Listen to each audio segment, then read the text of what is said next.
पंतप्रधान मोदींची संरक्षण सचिवांसोबत बैठक सुरू। काल हवाई दल प्रमुखांसोबत झाली होती बैठक। मोठ्या निर्णयाची शक्यता। पहलगाम हल्ल्याप्रकरणी अमित शहांनी स्वतःहून राजीनामा द्यायला हवा। संजय राऊतांकडून पुन्हा एकदा राजीनाम्याची मागणी।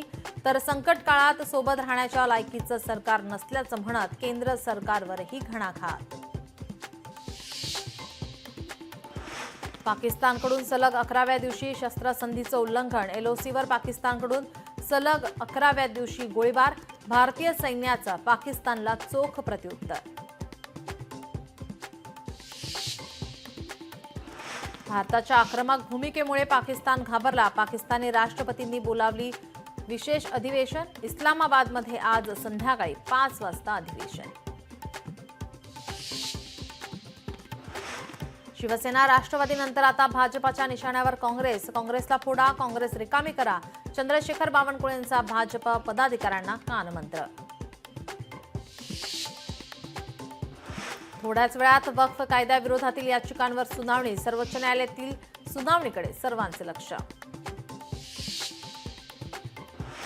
यंदा 12वीचा 91.88% निकाल। कोकण विभाग अव्वल। यंदाही मुलींचीच बाजी।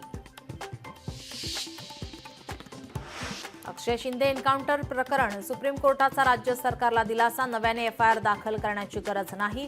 सुप्रीम कोर्टाचा निर्वाळा। राज्यात पुढील 5 दिवस अवकाळी पावसाची शक्यता। काही जिल्ह्यात गारपिटीसह पावसाचा अंदाज। मुंबईत सुद्धा पुढील 2 दिवस अवकाळीची शक्यता। वेव्हज परिषदेत 4 दिवसांमध्ये मोठी उलाढाल। विविध उपक्रमांतर्गत 1328 कोटींची उलाढाल। वेव्हजमध्ये 77 देशांचा सहभाग। राज्य सरकारचे 8000 कोटींचे करार।